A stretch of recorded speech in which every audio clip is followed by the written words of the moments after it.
In my experience as a youth minister for over 14 years, I found out 4 things that always killed my fire. Number 1, it was offense. Anytime I got offended at somebody, I lost my fire. People leave the churches because of offense. Actually, 99% of people that leave the churches today leave because of offense. And for those of us who think, yeah, it's about church, do something and change so that people stop leaving the church because of offense. Actually, in one meeting, Jesus had 75 of his key leaders leave him. If you think that if the church will get perfect, less people will leave the church because of offense. If the church will get perfect, more people will leave because of the offense, because they could not live up to their perfectionism. Offense is unavoidable.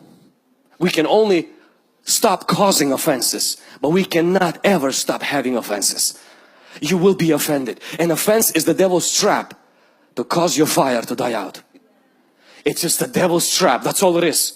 If you look today, somebody offended you, tomorrow unknowingly you're gonna offend somebody, and it's the devil's trap to kill your fire. That's all it is. The second thing that I've seen in my ministry and personally in my life, or what kills the fire, is disappointment. It's when you dream, you believe, you fast, you pray, and it doesn't happen. You prayed for somebody you believed that they're going to be healed. You had a word from God. You knew it and nothing happened. And next thing that happened is that becomes like a water that goes on your fire. And it's very important. I want you to see this. When you get offended, honestly, Jesus doesn't really go after you and tries to butter you up. When the guys got offended, Jesus didn't go up to them and say, hey guys, let me explain. I didn't mean you to eat my flesh. I meant communion. Jesus didn't do that. But when guys left Jerusalem, walked to city of Emmaus, He walked beside them, encouraged them with scriptures until their hearts caught on fire again. Anytime you're disappointed, Jesus will walk behind you and remind you of His word, so your heart will catch fire again. And the third thing that kills our fire is honestly busyness. It's when we become so busy that we don't have time to spend time with the Lord. We don't have time to even make it to church. And please understand, intimacy makes you fruitful, not busy. Busyness can be a result of intimacy, but busyness itself does not make you successful. Only intimacy with God makes you successful. If you are too busy to pray, you are too busy. If you are too busy to be with God, you are too busy. And this is what I know about busy people. You actually don't make more money. You make less. Because you break God's rule. God ordered for us to rest on Saturday. If you say, but I'm going to work 3 jobs, 4 jobs, I mark this. You will not make more money. Because God blesses order and you are out of order. God blesses order, not out of order. I mentioned how Chick-fil-A decided not to open its fast food restaurant chain on Sundays. And people said, did you know that on Sundays all the fast food restaurants make the most money?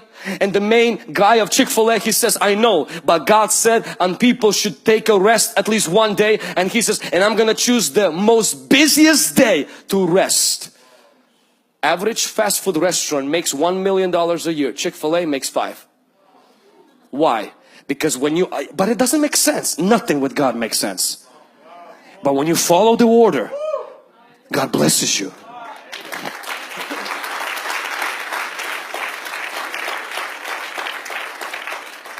Same thing, when you give, it seems like you're gonna lose money and somehow you have enough. When you hold on to that, it seems like it's never enough. Business is good if it comes out of your fruitfulness and it doesn't affect your intimacy with God. But the moment you see your fire is dying out, your fire is dying out, cut back on some things. Catch your breath. Relax. You're still gonna die. Why work so hard that you waste you ruin your health to get more money, and then you spend your money to get your health back? Why don't you just keep both at the same time? Because this is not just about relationship with God. This is about your health being. This is about your kids. Knowing who you are. This is about your family. This is about your spouse. This is about everyone, everything being intact. And the last one is materialism. Materialism is not when you have stuff. It's when the stuff has you. I have this Apple Watch. I have this watch. this watch doesn't have me. Because at any moment, this watch can be yours. Not today.